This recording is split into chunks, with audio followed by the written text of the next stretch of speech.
अरे बेटी, क्या बेटी सिर्फ तुम्हारी बेटी बेटी है, मुसलमान की बेटी क्या बेटी नहीं है? अब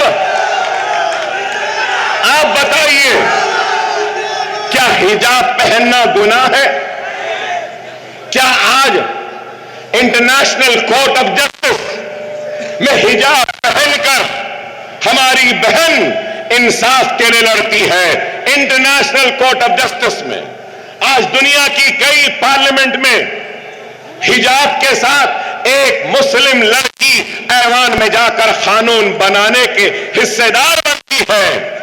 लेकिन अफसोस, भारत में, इंडिया में, हिंदुस्तान में हिंदू भी रहता है, मुसलमान भी रहता है, सिख भी रहता है, ईसाई भी रहता है, एससी भी रहते हैं, एसटी भी रहते हैं। हर मजहब के मानने वाले इस मुल्क में रहते हैं, बसते हैं। और आपके हमारे मुल्क हिंदुस्तान के दस्तूर ने हर हिंदुस्तानी को बराबर का हक दिया है।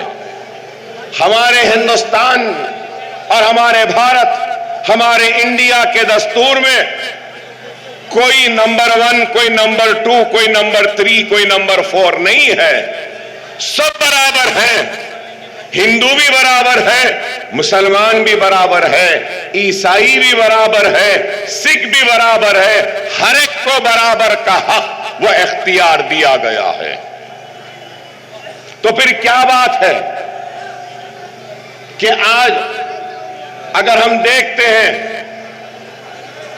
10 बरस से, एक तरफ 10 बरस की कारकर्दगी को देखेंगे तो एक तरफ 70 बरस की कारकर्दगी को देखेंगे। अगर आज मैं पहले 10 बरस की बात कहूं तो जब मिस्टर मोदी वजीर आजम हिंदुस्तान बने तो उन्होंने एक नारा दिया था, आपको याद होगा। कई नारे दिए थे लेकिन एक नारा दिया था, सबका साथ, सबका साथ, सबका विकास, सबका विश्वास। तो अब सवाल यह है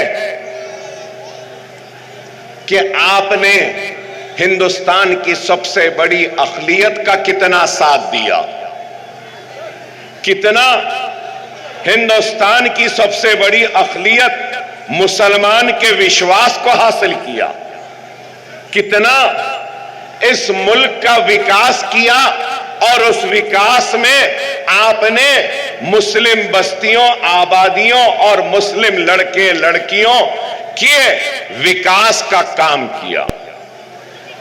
यह एक सवाल है। अगर आज हम देखते हैं, जिस दिन से दिल्ली के तख्त पर बैठे उस दिन से आगाज तो करना था तो बेरोजगारी को दूर करने का। क्या हमारे मुल्क का सबसे बड़ा मसला बेरोजगारी नहीं है?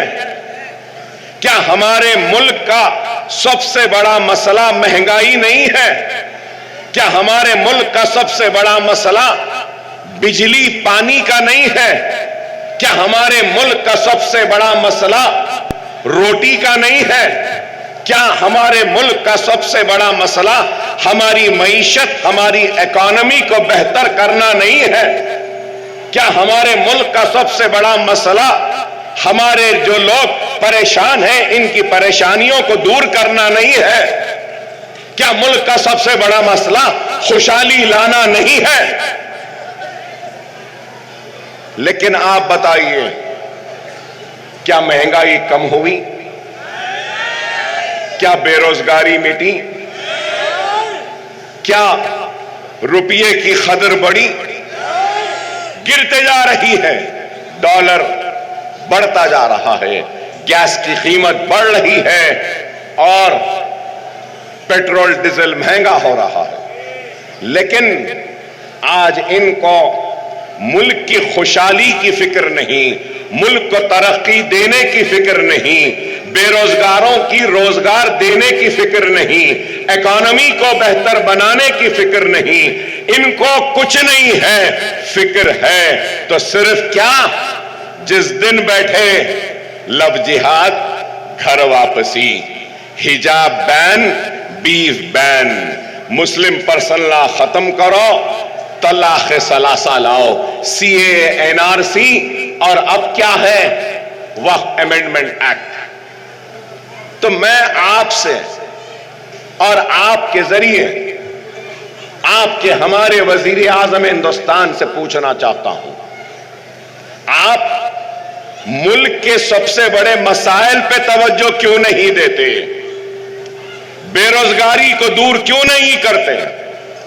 आप महंगाई को कम क्यों नहीं करते? आप सनतों का इजाफा क्यों नहीं करते? आज यहां इस मजमे में कई लोग होंगे जो उत्तर प्रदेश के किसी गांव के रहने वाले हैं, कोई बिहार से हैं, कोई इधर से है, उधर से है। मैं ये कहना चाहता हूं कि कोई भी अपनी रियासत, अपना गांव, अपना शहर नहीं छोड़ना चाहता। अगर उसको उसके गांव में रोजी रोटी मिल जाती तो वो यहां नहीं आता। अरे रोटी की तलाश में आया है, रोजी की तलाश में आया है, खुशहाली की तलाश में आया है। अगर उसको रोजी रोटी, पानी, नौकरी सब मिल जाती तो वो अपने गांव में अपने घर वालों के साथ, अपने खानदान के साथ खुश रहता।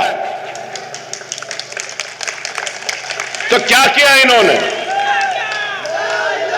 इन्होंने क्या किया बताइए? कुछ नहीं किया। एक हिजाब में लड़की पढ़ना चाहती है, पढ़ने नहीं दिया। पहला नारा दिया सबका साथ, सबका विकास, सबका विश्वास। तो दूसरा नारा दिया बेटी पढ़ाओ, बेटी बचाओ। अरे बेटी, क्या बेटी सिर्फ तुम्हारी बेटी बेटी है? मुसलमान की बेटी क्या बेटी नहीं है? अब आप बताइए, क्या हिजाब पहनना गुनाह है? क्या आज इंटरनेशनल कोर्ट ऑफ जस्टिस में हिजाब पहनकर हमारी बहन इंसाफ के लिए लड़ती है? इंटरनेशनल कोर्ट ऑफ जस्टिस में आज दुनिया की कई पार्लियामेंट में हिजाब के साथ एक मुस्लिम लड़की ऐवान में जाकर कानून बनाने के हिस्सेदार बनती है। लेकिन अफसोस मिस्टर मोदी, आपकी बीजेपी की रियासतों में हिजाब बैन की बातें की जाती हैं। अरे आज हम जब ये सवालात करते हैं तो हमको भड़काऊ कहते हैं। अरे मैं यहां पर यह नहीं कह रहा हूं कि मुसलमान का मसला बेरोजगारी है, नहीं, सारे हिंदुस्तानियों का सबसे बड़ा मसला बेरोजगारी है। हिंदू की भी है, मुसलमान की भी है, सिख की भी है, ईसाई की भी है। क्या बेरोजगारी की बात करना भड़काऊ है? क्या रोटी की बात करना भड़काऊ है? क्या अपनी हक की बात करना भड़काऊ है? अरे आप खुद बताइए, यहां जहां मैं खड़ा हूं, यहां पे खुरैश बरादरी के लोग हैं, परेशान है खुरैश बरादरी। खबरस्तान में दीवार डाल दी। एक जिस तरीके से इतना परेशान कर दिया, कारोबार में परेशानी। मगर आप देखो, आप एक खुरैशी का मेरा भाई अपना कारोबार नहीं कर सकता, उसको सताया जाता है। गाड़ियां जिस तरीके से लाना है, आरटीए उसकी इजाजत, परमिशन नहीं देती, मरने के बाद दफन करने नहीं देते। मैं आज पूछना चाहता हूं, दुनिया में 5 ममालिक हैं जो सबसे ज्यादा बीफ एक्सपोर्ट कर रहे हैं। दुनिया में हिंदुस्तान का नंबर चौथा है। कितना? यहां का गरीब कारोबार नहीं कर सकता, लेकिन मिस्टर मोदी की गवर्नमेंट सालाना 25,000 करोड़ का बीज एक्सपोर्ट कर रहे हैं। वाह वाह वाह वाह। अरे अब मैं बोलूं तो और बुरा दिखेगा, खराब दिखेगा। बीज बैन करने वाले ये हैं। और मैं एहतराम करता हूं हिंदू मजहब का। नहीं, मेरा मजहब नहीं सिखाता कि दूसरे मजहब को बुरा करो। नहीं, अगर हिंदू मजहब में गाय माता है तो मुझे एहतराम है उसका, लेकिन एक तरफ यहां कारोबार नहीं कर सकते और आप एक्सपोर्ट कर रहे हैं। क्या आप भूल गए? क्या आप भूल गए? आपको याद दिलाना चाहता हूं, इलेक्टोरल बॉन्ड्स जो चंदा लेते हैं सियासी जमात को चलाने के लिए, यही भारतीय जनता पार्टी, यही नरेंद्र मोदी, यही योगी, इन्होंने बीफ एक्सपोर्टर से भी इलेक्टोरल बॉन्ड्स का चंदा लिया।